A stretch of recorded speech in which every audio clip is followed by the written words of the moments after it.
Hello, hello, most beautiful stars. Hello, hello, hello. We are live for Courtney Hangout Time. Ask me anything. Yeah, we're just gonna hang out. I saw that Chloe was in the chat, I think earlier. So good day to you, Miss Chloe. Good evening, good night. Hello, hello. And there are 3 people watching. Wow. Thank you for being here. Um, this is I'm trying to keep up with the videos. And this is to celebrate 4 years of Stars of the Morning Light. So, oh, good to see you, Poppy. Oh, wow, Poppy. Haven't seen you in a long time. Good to be with you, sir. Um,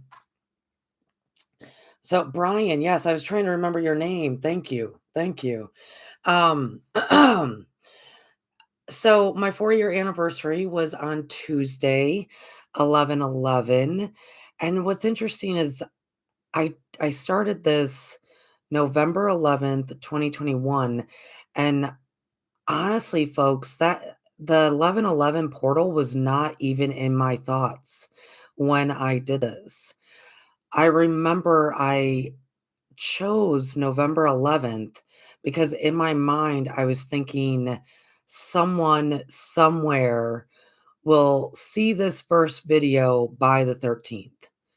Like, I was more focused on someone witnessing a video, listening to a video by the 13th. I was giving it a couple of days. But then it was last night that I went, wow, that was the 11/11 portal, Courtney. Wow, fascinating. Wasn't even thinking about it. So that's what we're doing tonight. We're kind of celebrating the anniversary, and you can ask me anything. This is a hangout time. Just put it in the chat and I'll answer. Um, because I was so much more focused on the 13th. I really was. I was hoping somebody somewhere would watch that first video. And man, that first video was long. I remember it being very long and detailed. And I believe I was in the Nagamati scriptures.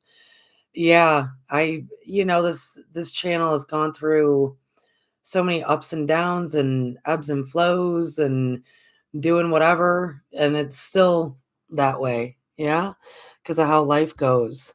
So, Brian, if you have a question, you can ask it, my dear, and whoever else is watching, you can ask, and I'm sure more people will come in. I posted this, I think yesterday to inform people I was gonna be here. And we're gearing up for the holiday season here in the States. Soon it's gonna be, Thanksgiving. Yes, and my mother will be visiting, so it'll be nice. Yes. So Brian was asking, do I still teach in the same location? Yes, in Dalton, Georgia. Is that it? Yeah.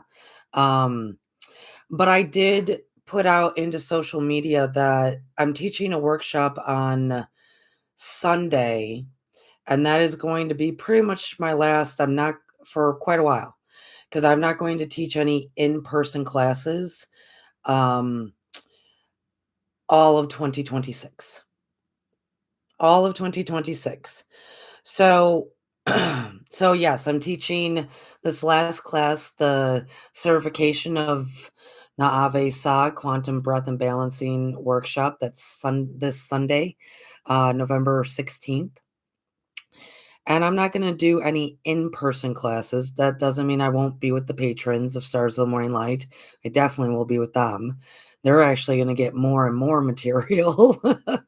um, and 2026 is gonna be an interesting year. Oh, good to meet you. Or Jacob's here. Okay, and Miriam's watching. Okay, good to be with you guys. Um, so I think I'm going to do a video, and excuse me if I'm clearing my throat a little bit. I have a little bit of a sore throat. It's been a lot of outside stuff as all the leaves are falling, so I'm a little, that time of the year. A little bit of not crud yet. I'm staying pretty healthy, so but it's there. Uh, I'm actually gonna also do a video here soon. I'll probably just record it when I have a chance and then put it out there. I woke up the other morning thinking about 2026 that's coming. And because you probably weren't listening back when, 2026 is going to be like a mirror image of 2024. So go back and think about your 2024. Okay.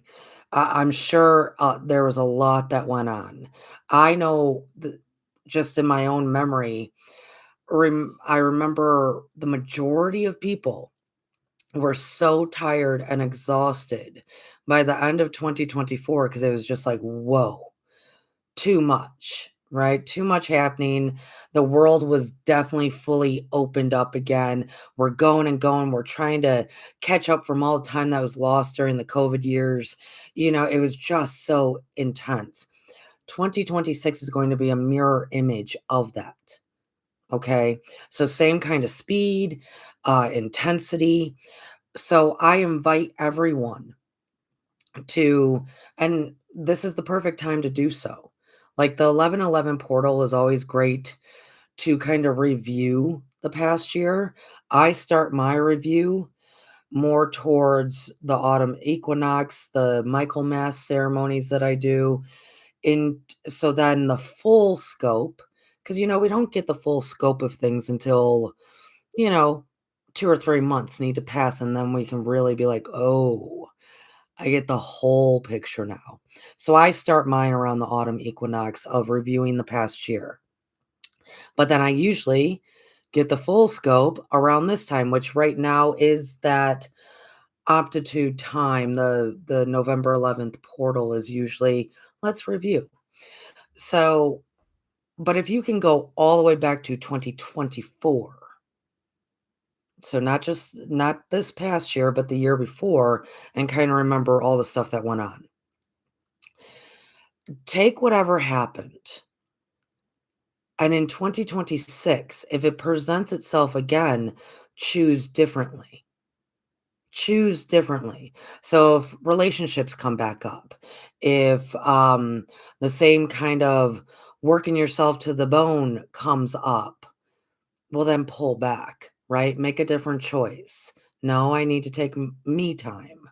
Whatever it may be, go back and look at what you went through in 2024, so then you can plan accordingly for 2026 because they're going to be mirror images of each other.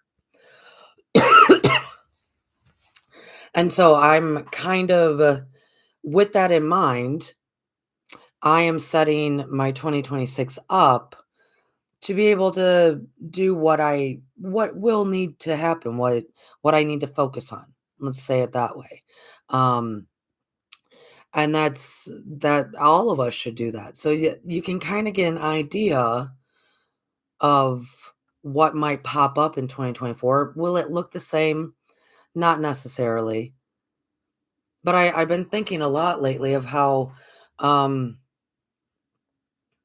it's interesting how uh, so many of us, and I'm not trying to say any of this in disrespect, I'm really not, but this idea of learning lessons, I am not a believer in that. And I think I've said that a few times, right? I am not a believer in the quote unquote, we choose to come here to experience and to learn lessons. I'm not a believer in that because many of the people that say that they choose to come here to experience also in the same breath talk about their higher self and that they're higher beings from other worlds or other planets or what have you, higher conscious beings. And the reason is because of logic. I don't think we come here to experience. I think we're downplaying and limiting our reason for being here. It's a much more beautiful reason why we chose, right? But this world is harsh, this world is difficult, and so we needed something of some kind of reason or excuse as to why it's so difficult. So, of course, lessons, experiences. But logic will teach us and tell us that all of the experiences that we ever have in whatever particular life we live, the current life, past lives, what have you, all those experiences, they're of the same nature. They're of the root. And here in the third dimensional living, it's either an experience of fear or it's an experience of love. That's it. It's an experience of fear or an experience of love. So I think if we're higher conscious beings that chose to come here, I don't think we came here for the experiences because it's literally the same experiences over and over and over again, even though they might look different, feel different, have us react different, perceive different, all of that. The root of the experiences in third dimensional living is either it's going to be in the root of fear or in the root of love. So this is my reasoning as to why I do not really hold fast to the concept that I chose to come for the experience. My choosing was of a much uh not so limiting purpose. And it's unfortunate that I think many still adopt that theory because they're still limiting themselves, right? They're still limiting themselves. So this is not to be disrespectful, it's just to hopefully expand some awareness into the reason why you're here is much brighter than just living a human experience, right? Because especially if you are one of those that talk about your higher self and that you are from higher celestial realms, then it's most likely not the experiences as to why you came, not the let me experience the human free will, which is amazing. Don't get me wrong, I love the human free will. It's absolutely brilliant and great. Um, it's what is the catalyst for us to experience, right? But I don't think that was the ideal that Edgar Casey would say was your golden ticket in. I don't think experience is the ideal for the majority. I think we are limiting ourselves when we talk like that. That's all I'm saying to that, folks. So within that context, 2024, we all experienced a lot. We experienced a lot that year. Everybody did. Everybody did. We can use that in the mirroring of 2026 to choose differently and choose, okay, I was probably in a whole lot of fear in 2024, going, maybe not as conscious as I needed to be. I was in, this, I was that, I was all sorts of things, right? We can use that to make better choices in 2026 because right in the sandwich of that is 2025 that even if we acknowledge it or not, it was a huge transition year. What that means is that all those things that you wanted to heal or wanted to get started at some point in whatever juncture of 2025, you did start it. It wasn't just a thought anymore. You did go to that workshop. You did read that material. You did start that relationship. You did take that road trip you wanted to take. Whatever it was that you had been thinking about for quite a long time, you did. Even if you were just going through the motions, not acknowledging that you made these transitions. So, because of the 2025 year that's sandwiched right in there of a lot of people, their relationship dynamics have changed, right? People kind of fell away and new people came in. A lot of people, their work, like their physical job, changed. they lost one, got another one, right? 2025. So I'm just saying that because of the huge transition year in between, we have a different perspective and different awareness and different know-how to choose differently in 2026 when aspects of 2024 want to pop up again. It so just try to, I don't know, remember that. I will talk more about it. I really will. And it's interesting because I didn't save the full collective Akashic reading for 2024. I didn't print it out and save it. So I went back and I was trying to listen to the 2 videos I did on it in the January of 2024. And I do know that at that time, because the Akashic did talk about the rise of the native prophecy and the rise of the native, like it was starting then in 2024. So then that goes into the Hopi prophecy. And I did a whole video on that in January of 2024. And now you're seeing so many videos out there relating the 3-1 Atlas going on to the Hopi prophecy. So, beloveds, there is stuff happening. There's a lot going on planetarily wise. There's a lot going on here. There's stuff going on. I trust and know and have faith that all of us are more aware and more conscious for moving forward. I really do. So I want to remind anybody, if you have a question, throw it in the chat. The usual suspects are not here, which is interesting. I know Miss Shelley, as she watches this later, she's gonna be upset she was not here. So, if you do have any questions, Jacob or Brian or anyone that's listening, uh, come on through with them in the chat because I don't really have like a topic or anything. We're just all hanging out. We're just doing our deed.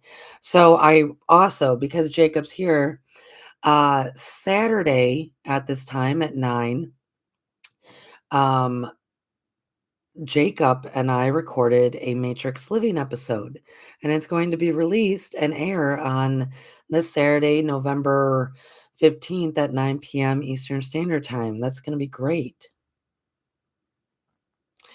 How do I feel about the 3-eye atlas? 3-eye. There, thank you. 3-eye atlas. Jeez. I haven't even taken my cold medicine yet. Um, honestly, Brian, uh, truthfully, I don't know because I haven't even had a moment to really look into it. I've been paying honestly, I've been paying more attention to what the sun's doing. Um, because the sun is doing fascinating things. It's not just sunbursts anymore. Now the sunbursts are kind of like making a force field in a way around the earth. And it's like you gotta wonder, because whatever might happen with comets, and I stated this before, and this is why I started the Sun series. So I will definitely be doing some episode about the 3-eye atlas and the sun and comets and all this stuff, meteors, because in relation to us, it has always been just always been what we can go back to in our ancient texts and our ancient knowing. In relation to us, it is usually something the sun does that starts a process of things. Like I said, a meteor is not that big of a deal. We're always passing meteors and they're passing us and we're going through the gauntlet of meteors. So it's not really the meteors that are ever the problem. It's if a sun bursts and then that hits a meteor that shoots it at us. It's a different thing when the sun is the one kinda controlling a lot of things. And I know people don't pay attention to the sun as much to the planets or the meteors or what have you, when it's really the sun that's doing a whole lot. And right now, that sun, and also in relation to the Schumann resonance, that sun has been bursting so much that now there's like a field in our atmosphere that is based off of the sun bursts. And so it's like you gotta wonder, what is the sun doing? What is the sun preparing us for? What is the sun willing to do? It's so to answer your question in fullness, I have not investigated enough into the three eye atlas to really know. I know that they're referring to it as the blue star, which is to the Hopi prophecy. Um, I have not asked the Akashic. I have not tried to even just tap in psychically to know. Because here's my thing with that as well. The native prophecy says, there's going to be a collapse of so much to then have the rebirth. Which, okay. Um, but really, the main takeaway from the prophecy is how the white man, the brown man, the black man, the red man, the yellow man, all the men, right? Humans are actually going to learn to come together and love the earth again and pay attention to the earth again and respect the earth again and care for the earth again. So for me, I'm thinking, okay, if people are thinking this is the blue star, which is also why Stars of the Morning Light has a blue star for the Kachina, right? That Hopi prophecy, the native prophecy, which also other native tribes spoke about this. So if that is Kachina, the blue star, and it is coming back, and it is that time, because in 2024, the Akashic told us it is that time, we're upon it. If it is, I would rather love to for people to take the big theme of that, of not so much the destruction. Everybody focuses so much on the destruction, which I understand. Fear. You're either in an experience of love or you're in an experience of fear. It is a choice. And so love and hope that people focus on the other aspect of that prophecy where all of us come together, where all of us come together and we love the earth again and we love one another again. Like, that's for me, that's what I would want to focus on if that is what's fixing to happen.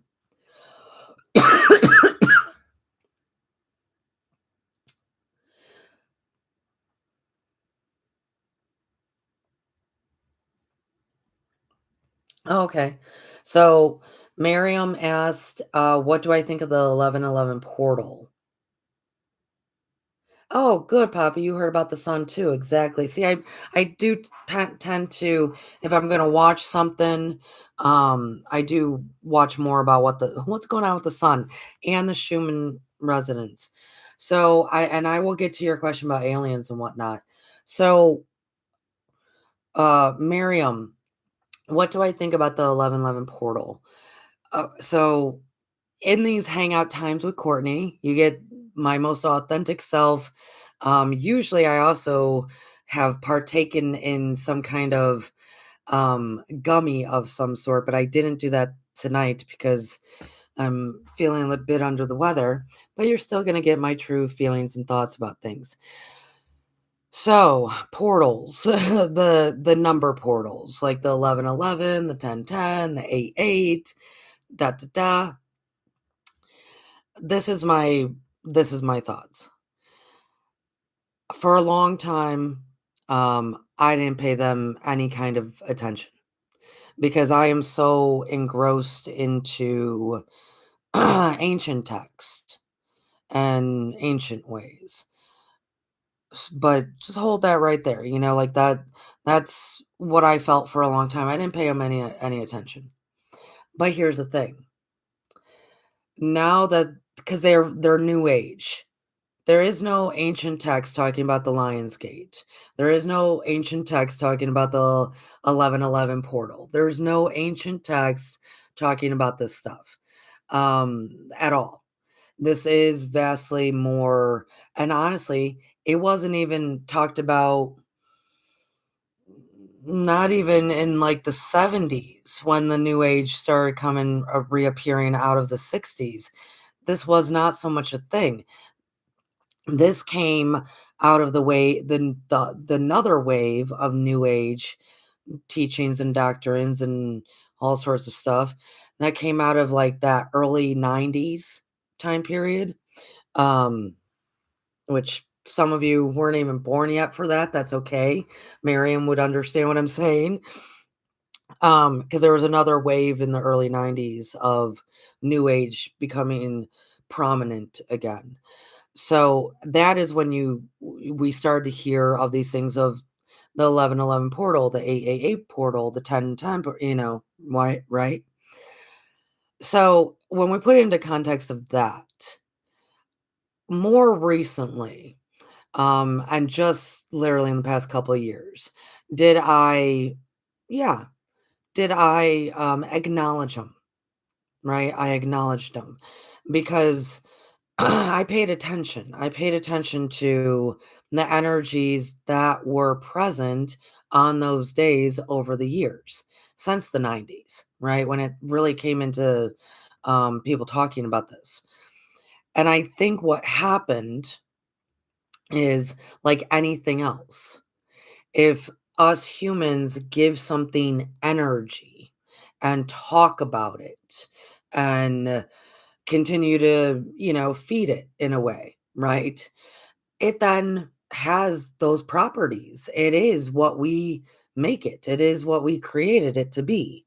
So, if you had asked me in '95, I would have been like, "No, it's ridiculous." Like, don't even worry, like, don't even pay attention to it. But now, ask me in 2025, which is 30 years later, right?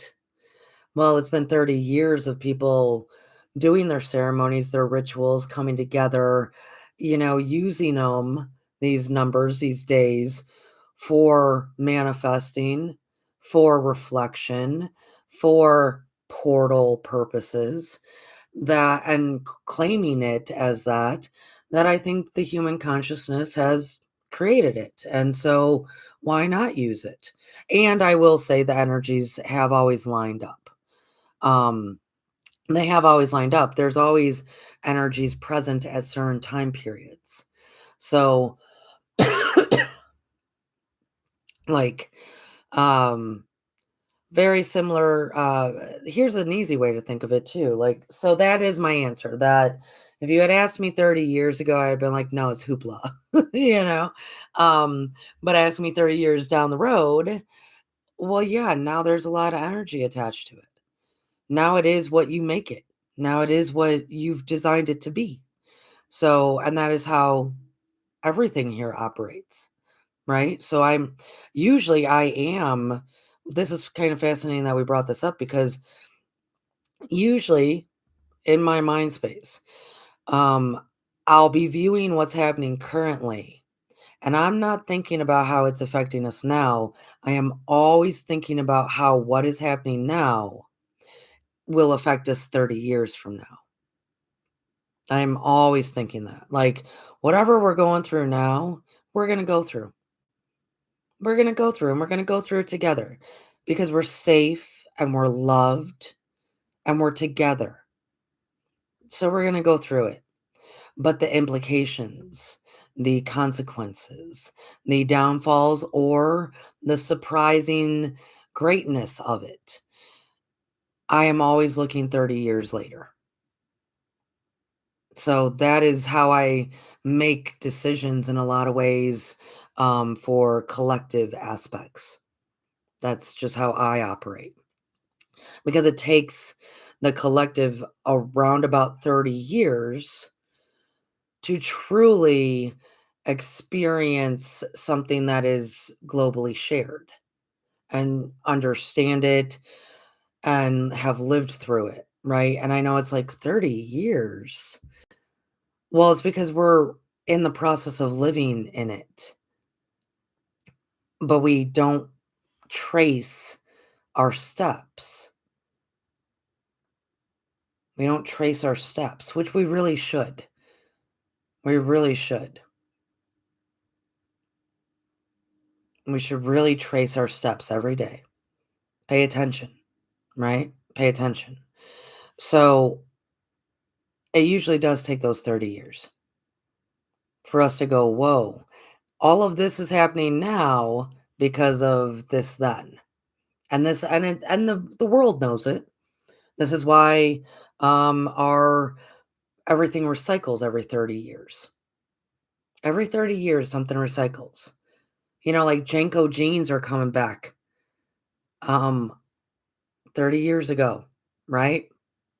Everything comes around every 30 years. So because the portals 1111, 1010, 88, all of them, 55, whatever it may be, which is Cinco de Mayo. Um whatever it may be, now because 30 years have passed since that really started taking root. Yes. I think they do have energy, and I think they do serve.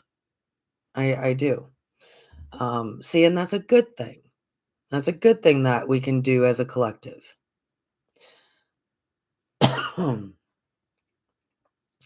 like I said, there's natural energies during those times anyways that are usually in relation to those quote unquote portals. The same as, pardon me. The same as I'm actually not, how everybody wants to get rid of daylight savings time, and I completely understand why. But I would love for one day to be able to witness that humans, if we were able to, like, what I mean by that is, if we were able to go through the natural energies of this earth and natural flow of the seasons and life and whatnot, then daylight savings time makes perfect sense. It's because we don't do that. We have to get up at 6 a.m. every time to go to work Monday through Friday, no matter if it's, May, June, October, December, it doesn't matter. We have to get up at 6 o'clock. But if we were living more authentically with the movement and the energy of this land and world, then daylight savings time would actually make sense. Because in the summer, or so in the spring, you spring forward, so you lose an hour. In the fall, you fall back, so you gain an hour. But if you were able to just be natural, which I am, folks, I'm just natural. I don't really set a schedule too much. Um, we actually, as mammals, because of all the sunlight in the spring and summer, we don't fall asleep naturally until late at night, right? It could be 1, 2, 3 in the morning before you're actually falling asleep, and that's because of the sun that we have been absorbing all day. So then naturally, come August, because you're not falling asleep until 2 or 3 because of the sunlight, right? Well, then you're gonna sleep in until 8, 9 in the morning. That's actually natural. Spring forward, right? That's supposed to be natural. Fall back because of the lack of sun in the fall and the winter, and, dark. It's dark. It becomes more natural to start getting sleepy at 9 o'clock, 10 o'clock. Oh, I'm going to bed. I'm going to bed. And because we go to bed earlier, because the sun has now been gone for hours. So we were able to completely, I need to go to sleep. Well, then we start waking up earlier. We start waking up earlier because we're going to bed earlier. So it is actually natural. Same as the portals, same as everything. So the energy has always been that way. But to give it an identity, to mark it, to use it, that sort of thing. That's new. That came about, yeah, more so in the 90s.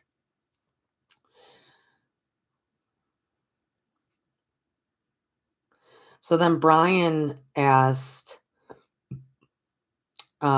he said, how do I feel with how do I feel or believe aliens are considered bad or dangerous to us?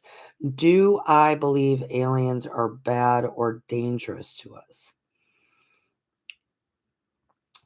And thank you everybody for still being here. Oh, I know people that are going to be so upset. I should text Shelly because pause for just a moment. Do I believe aliens are bad or dangerous? Um, I'm texting beloved Shelly, as some know here, um, just because she will be upset. I should text her. Which I find it fine. I hope she's enjoying herself. But I know I'll get a text tomorrow if she misses this and says, "I'm so sorry. I hate missing things." um, do I feel that aliens are bad and dangerous? I believe that there are tiers to aliens. Same as there's tiers to demons. As in think of it as like military, or think of it as, I wonder if I have it in front of me. Let's see if I have it in front of me. Um an alien tier. Uh, uh so are some bad? What I will tell you is this beautiful earth that we're living on, it is the most hottest real estate in the cosmos. Everybody wants the earth. The earth is, everybody wants it. And so some aliens want it for their own insidious reasons. And others want to save it and the beautiful beings that live here and inhabit it. Because it really boils down to the earth. And I'm not saying that we're not worthy. I mean, us humans are wonderful and we're the stewards of this great earth. And so this is why we do have things like human free will and just great stuff, right? Um, but there's tiers to them. So I got to hold this up because I'm not going to be able to share it because I was not expecting this. But this is somewhat of like the tiers of aliens. So like we have humans and beloveds. We are them, they are us.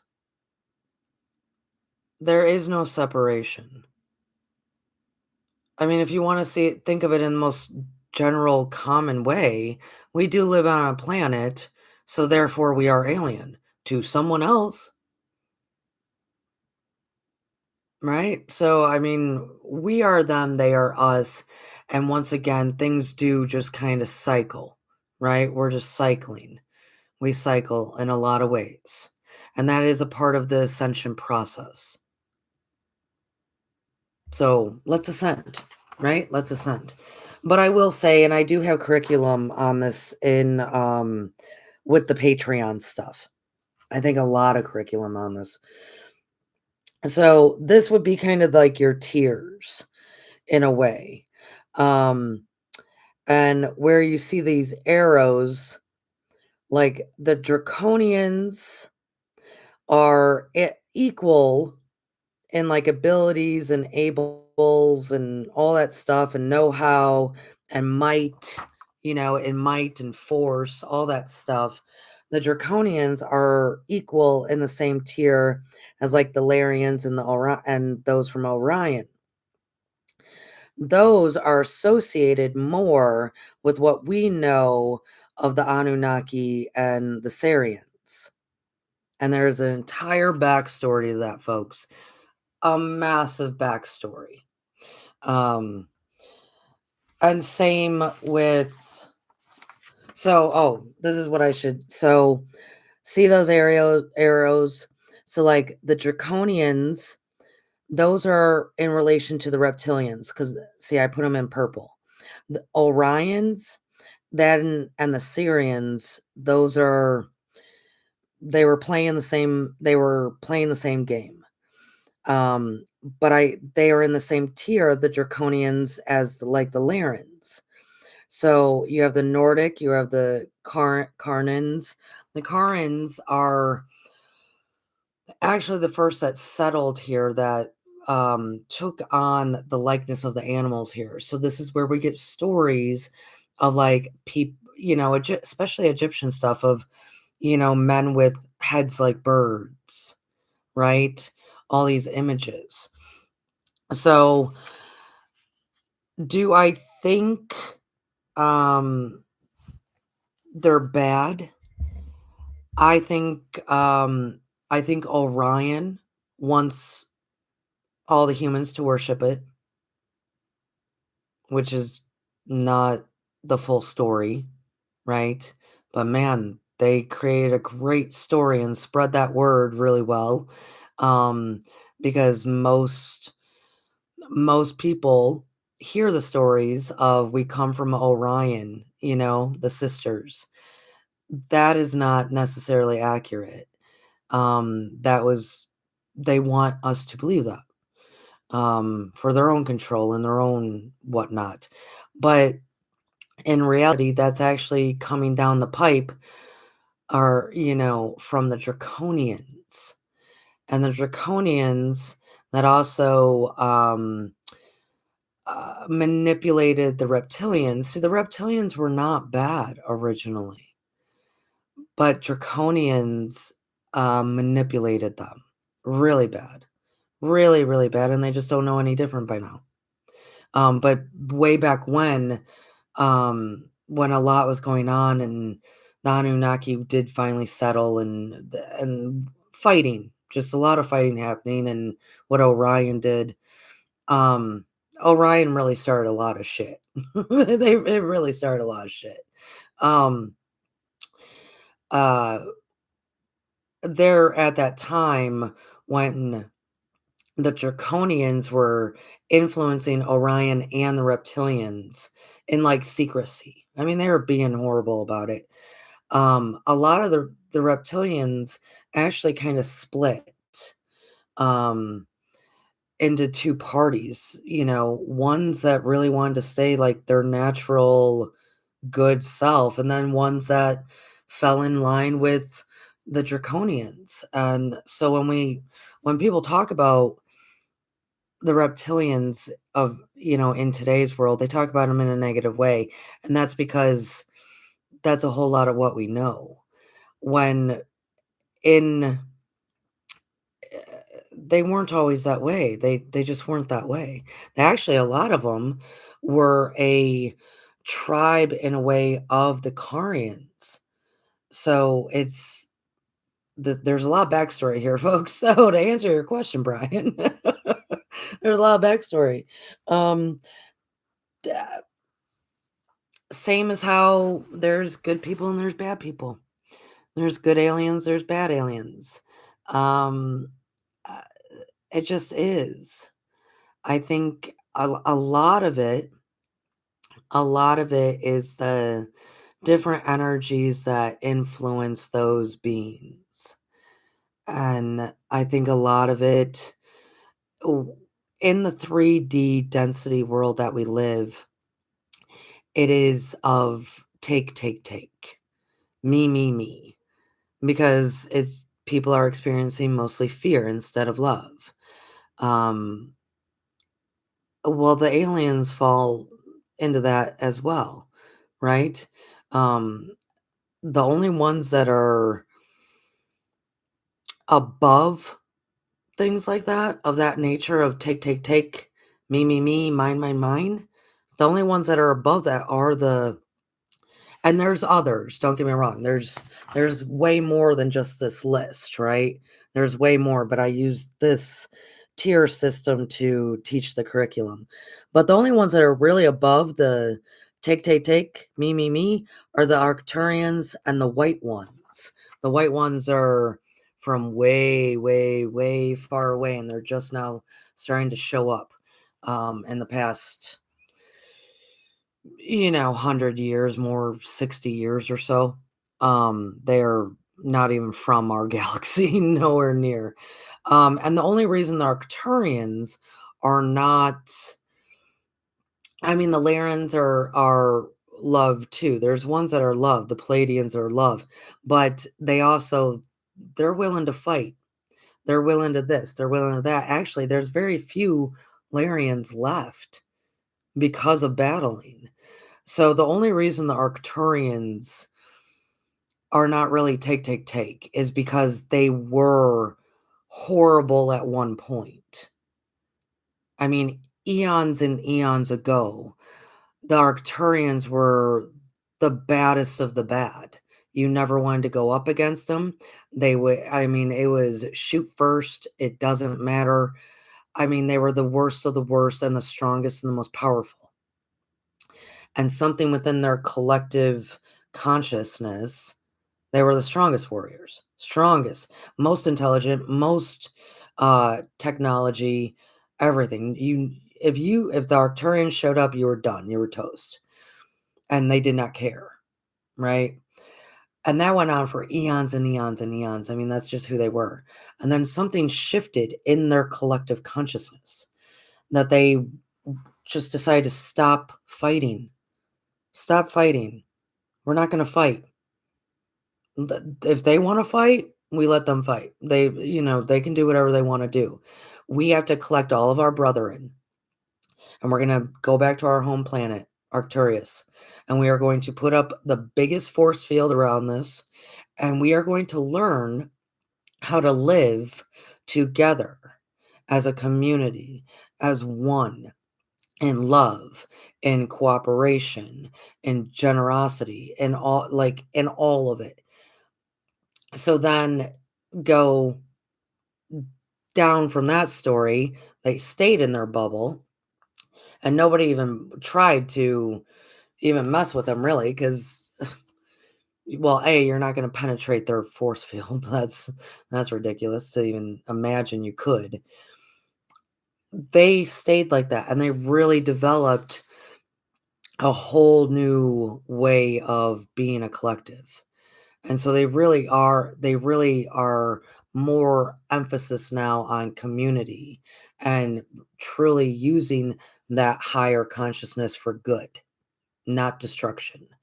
Um, but when Orion decided to start another battle, which Orion did, but it was highly influenced by the Draconians, it really was. But Orion started another battle, which is where we get a lot of our ancient stories of today.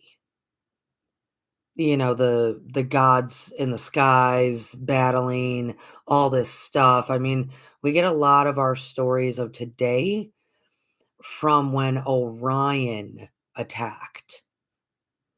And unfortunately, in that fight, that's where we lost a lot of the Larians. I mean, it was just a huge attack that kinda came out of nowhere, unexpected, and, of course, Draco is just standing back watching, even though it's the one that influenced all this. Um, well, then the Palladians got involved, everybody like, "Oh, whoa, massive attack," right? The Larians were damn near wiped out. Um They tried fighting back, but the Orion was way powerful. Orion was way powerful, really because of their little dog Sirius, their little Syrian dog, right?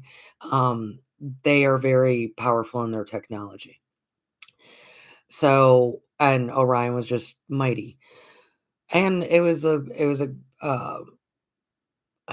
what's that term? When it's unexpected. It was so unexpected.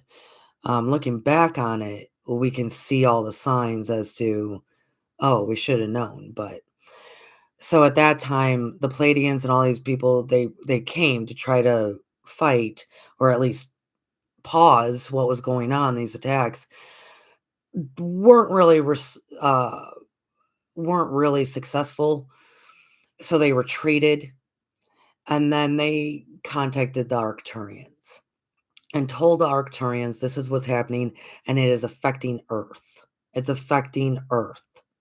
This is all about Earth.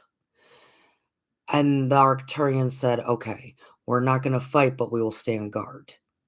So then the Arcturians came and left their force field, left their home.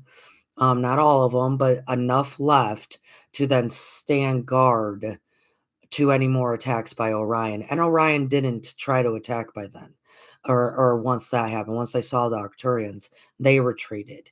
But this has been going back and forth now for centuries, and this is where we get as above, so below, as below, so above. So if they're warring, we're warring. If we are warring, they're warring. As above, so below, as below, so above.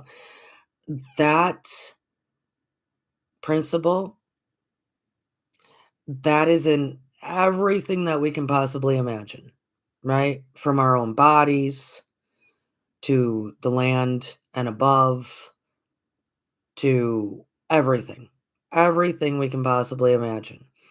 So one of the aspects of us humans is that we are actually supposed to, like the native prophecy says, when we finally come together and we start working as one and we start working in harmony and we collaborate instead of being competition and all this beautiful stuff. That, in essence, is actually part of our story that we have yet to accomplish. And this is why cycles end and then they begin. We are very much supposed to be that full representation of it can happen. It can truly happen because we are living on the firstborn. We're living on this earth. Like I said, the most hottest real estate in all of the cosmos. That's why the white ones are now coming, because the white ones are like, oh, the humans, they can do it. They can do it. We're getting there. We're getting there. We are getting further than we've ever been before. Ever been before. This is amazing. And I know right now it doesn't look that way. I know it doesn't look that way, but I please maybe just take what I say, as kind of, we have never been this far before. Never, ever. As in, I love all of you. And I know you love me. And I know what all of us look like. And we look nothing like. And that's beautiful. I know we think differently. We have different expressions. We have different views. We have different opinions. But I know that we all love one another. I know. I know we do. And that is actually the reality. It's not the reality that they project on the screen. It's not the reality um, of the fear that tries to infiltrate our doings. The reality is that we actually all do love one another, and we all want the same thing: love, respect, and freedom. We all want that: love, respect, and freedom. And we all actually believe we all deserve that: love, respect, and freedom. This is true. But that does not bode well for greed and competition and jealousy and pride. So until we remove those things, can the real love that is present, I see it everywhere. Everywhere. Across the globe, I see it. Everywhere. It is present.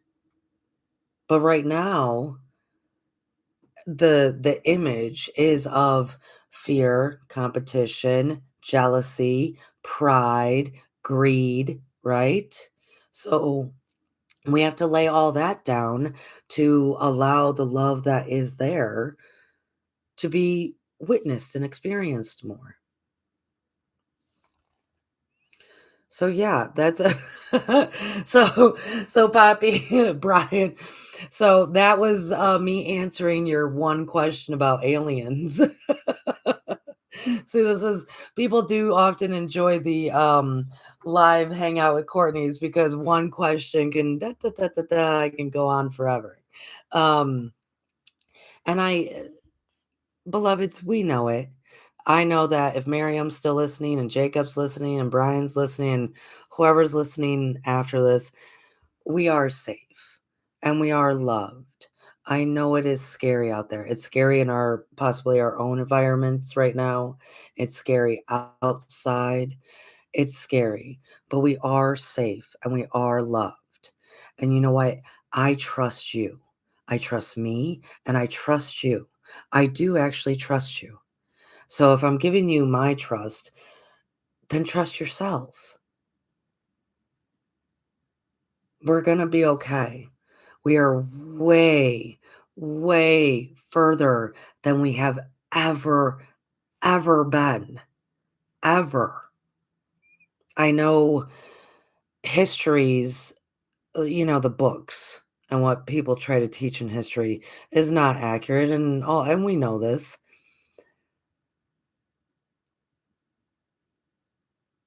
What we're living through right now, it's bad.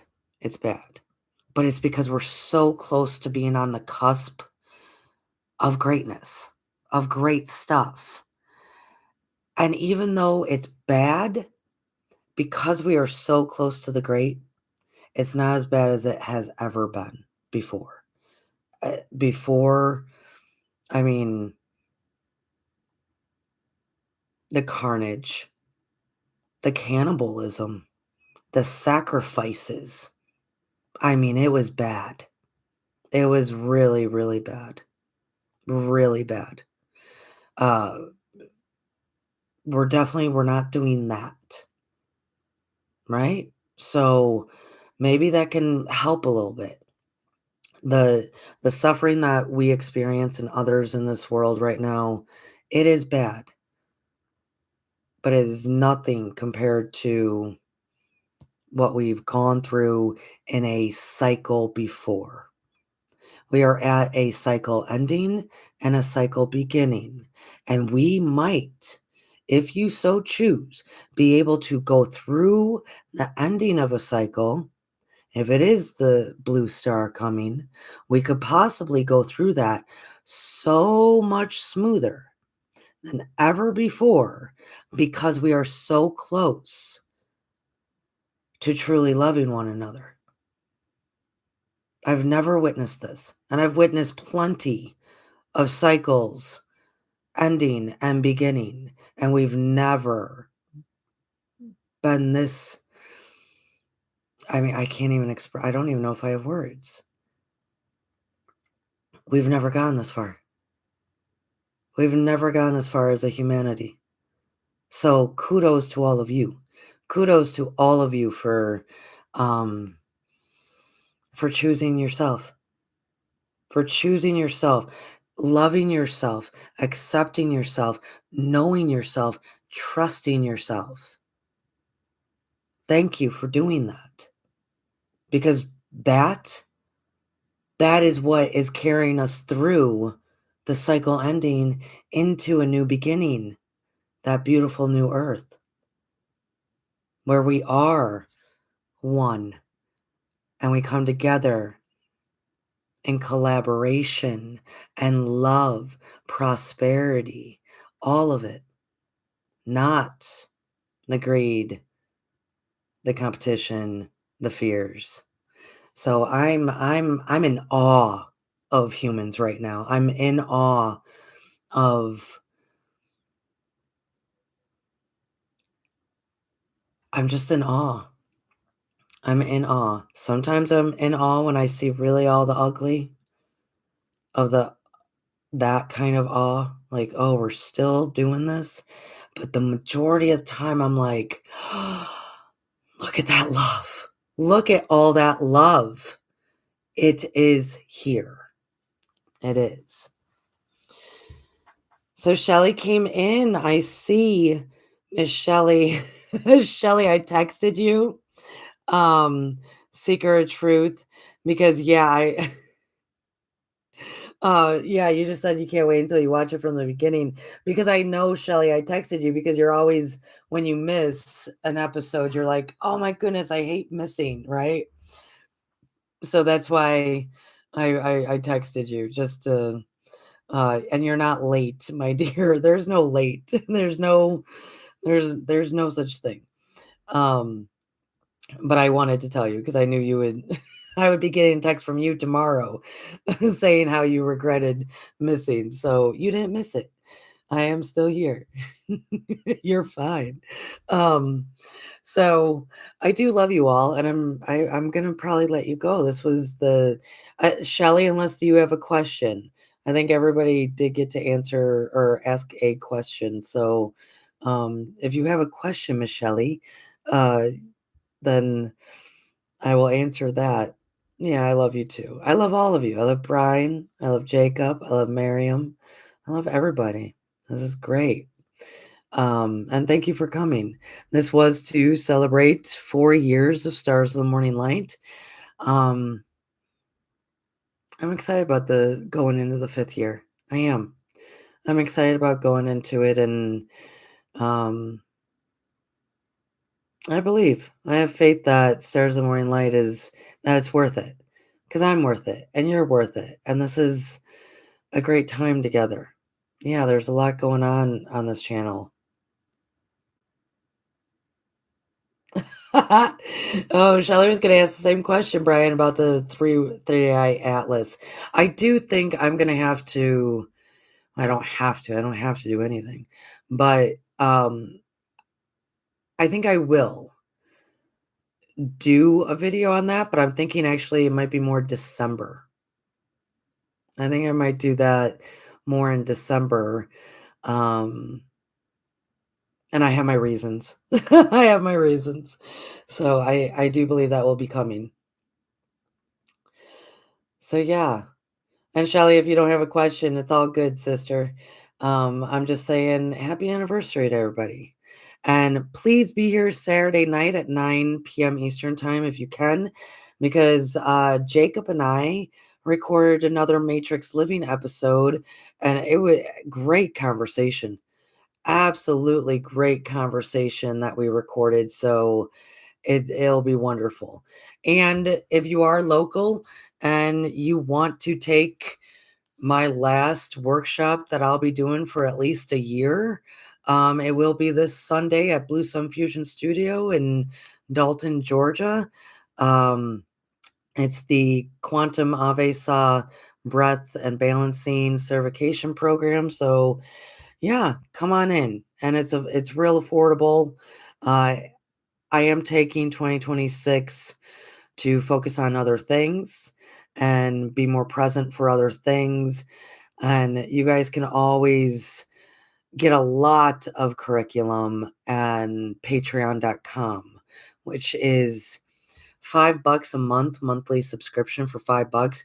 You would get all the past curriculum, which is now at least, I think, 2 years worth and a ton of stuff and moving forward. So it's very valuable. Shelly's a member, Jacob's a member, $5 a month, and it's also a community. It's a community of people that are really doing it. I half of the reason why I'm not going to be doing so much in-person stuff is so I can focus on the patrons because wow, they are uh, they're amazing, and I am honored to witness their growth and transformations and abilities and All of it, all of it. It's been phenomenal. So that's Stars on Morning Light on patreon.com. Even just a 5 month subscription gets you uh, all the material. There's a $5 tier and an $8 tier. I asked those that can afford $8 to pay 8 to kind of make up for the difference for those who can't pay 8. Um, but yeah, all of us are the same. We're learning. And I teach there twice. Well, yeah, I teach there twice a month. Now one is a Zoom gathering as well for Q&A and community, and I do believe I am going to be sending them extra videos even more so in 2026. So, definitely. I would say go there if you want teachings from me in 2026, that would be the route to go.